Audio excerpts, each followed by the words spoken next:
Capsho recently released a report in conjunction with a lot of other podcast forward brands and platforms about the marketing strategies of highly paid podcasters. My name is Angela, and I am the host of the Honey and Hustle podcast, and I am a creator based in Durham, North Carolina.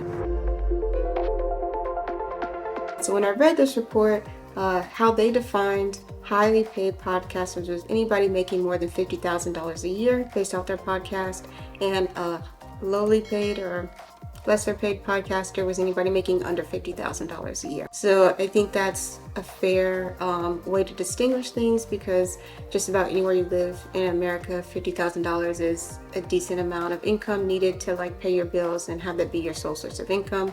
So it's also likely that people who are highly paid podcasters are creating full-time.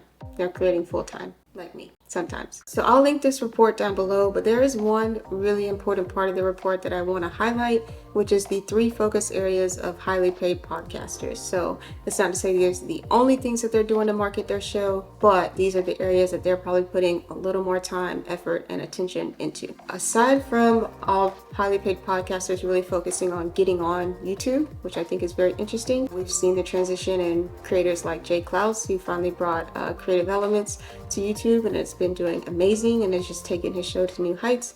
I think we're also looking to see in 2023 and beyond a lot of other audio only podcasts bring their show over to YouTube and translate their show into a YouTube format, which I think could be really interesting to see, especially for interview podcasts that are also kind of narrative podcasts, right? So how do you craft a show that's still fun to watch but also fun to listen to? And I think that people are seeing the growth opportunities that involve being on YouTube and being on a platform that serves your videos to other users who may or viewers who may watch similar content. So that's really awesome to see the delineation between people who have an audio only podcast and who are already doing well, but think I could take my show even higher if I put it on YouTube. So if you're watching this and you're a video podcaster, you're ahead of the game. But again, that's not one of the focus areas of people getting paid. The main things are LinkedIn, email, and blogging. I think that's so interesting.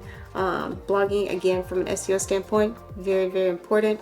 And as podcasts are really not a way to necessarily gain new audience members or community members, but really create a deeper and richer relationship with them, I think that coincides with email really well, because those are people that have already in some way, shape, or form bought into whatever your brand is or whatever you're talking about, because they find it to be valuable. So I think not only having a podcast audience, but being able to translate that to an email subscriber who could likely pay for a digital product you're offering down the line, I think that's really important, and they're seeing the importance in that. So again, I think if you are not a writer like me, it could be a bigger list. So if they're making $50,000 a year, they're probably looking at how can I not only begin to grow this show via YouTube, but use that extra income and notoriety and new audience to translate that into maybe me subcontracting out some of the writing for the show in terms of email. So being able to, and maybe not even do it as often, maybe do it once a month, maybe do it every other episode, but be able to have an email that kind of goes maybe more in depth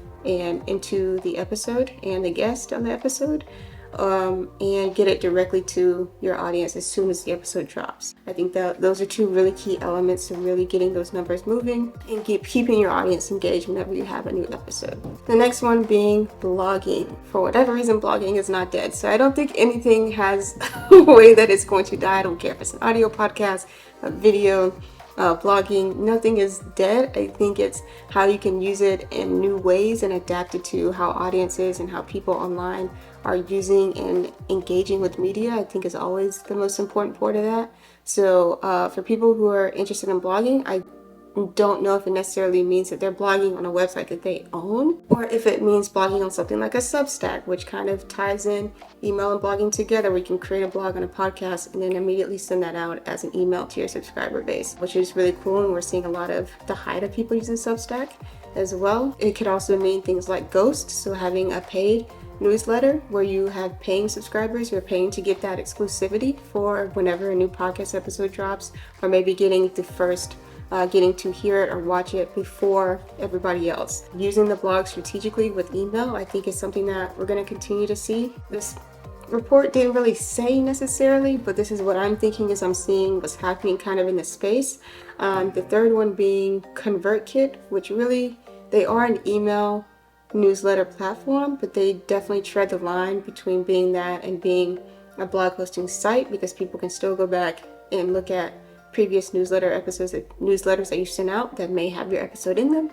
And they also connect you with paying sponsors. So that's also a way to monetize your audience, which is, getting not only in front of them, but getting brands that want to get in front of your audience that also listen to your podcast all at one place. There's a lot of benefits to writing and giving that more in-depth, behind-the-scenes introduction to the show. Last but not least being LinkedIn. I think LinkedIn is underrated in a lot of ways. It's not maybe the most fun platform, but one thing that I've seen on LinkedIn is that the lifespan of posts is much longer than any other platform. You could still be getting likes, comments, shares on a post a week out, which is unheard of on Instagram or something like that. So I think for the ability to reach so many people and engage people on LinkedIn, the ones that do use LinkedIn regularly are pretty engaged.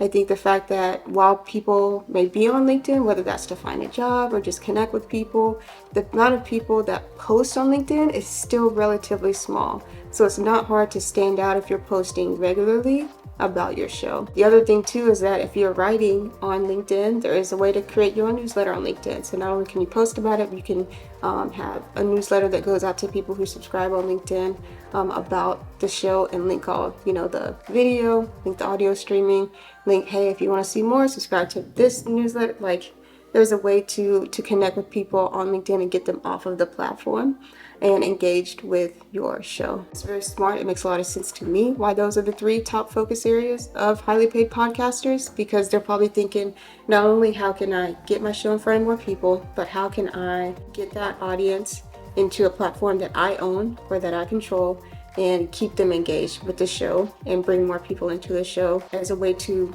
maintain a lot of the effort that I'm doing to market the show, right?